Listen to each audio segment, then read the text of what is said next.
Bonjour et bienvenue dans cette capsule numéro 10. Je m'appelle Max. Cette vidéo ponctuée d'images et de sons pose avec plus d'intensité que précédemment le cadre de ces mystérieuses interactions auxquelles nous sommes parfois confrontés. Comme précédemment, mais de façon plus claire sans doute, la transcommunication instrumentale pose de façon concrète la question de l'hypothèse d'autre présence dans notre environnement et notre dimension physique. Définissons d'abord ce qu'est la transcommunication instrumentale, également nommée la TCI. La TCI désigne l'ensemble des pratiques de communication faisant usage d'une technique et d'un dispositif électronique, qu'il soit analogique ou numérique. La TCI permet de capter de possibles présences.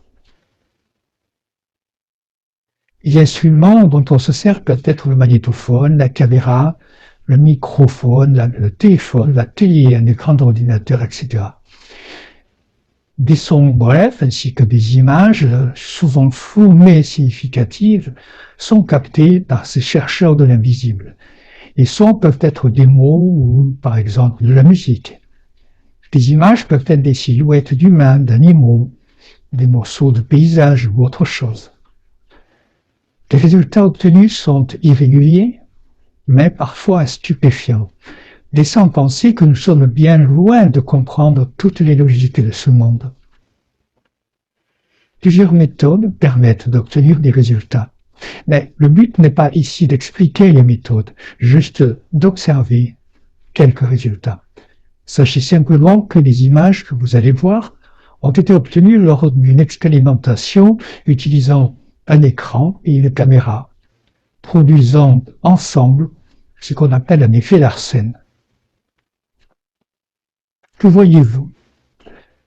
De la même façon que pour le phénomène des orbes, il suffit de jouer sur le contraste et la lumière pour obtenir de tels échantillons qui, pour être flous, laissent malgré tout apparaître de mystérieuses présences. Celles que précisément nous nommons dans ces cas-ci les autres. Les présences que nos yeux ne voient pas directement en général, sauf exception chez certaines personnes dotées de capacités particulières. Voici quelques exemples visuels supplémentaires. Posons-nous la question. À votre avis, peut-on faire comme si ces présences, quelles qu'elles soient, n'existaient pas? Sommes-nous reliés à elles? Probablement, puisque nous parvenons à les entrevoir. Mais la TCI ne se résume pas à des visuels comme ceci. Des enregistrements peuvent également être obtenus. Il peut s'agir de mots, de phrases généralement succinctes et difficilement audibles, mais aussi de sons divers, souvent parasités par un bruit de fond conséquent. On peut aussi avoir des notes de musique. Pendant que vous regardez ces médaillons, tendez l'oreille et écoutez ces captations de sons obtenus lors de séances de transcommunication instrumentale dans des lieux où aucune intervention humaine n'était possible.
Qui et que sont-ils?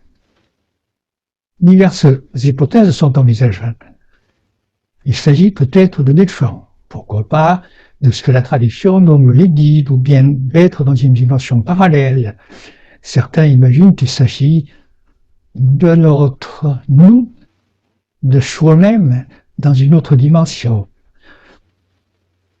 ou de toute autre chose interagissant avec notre terre. Ce n'est pas à votre serviteur de répondre.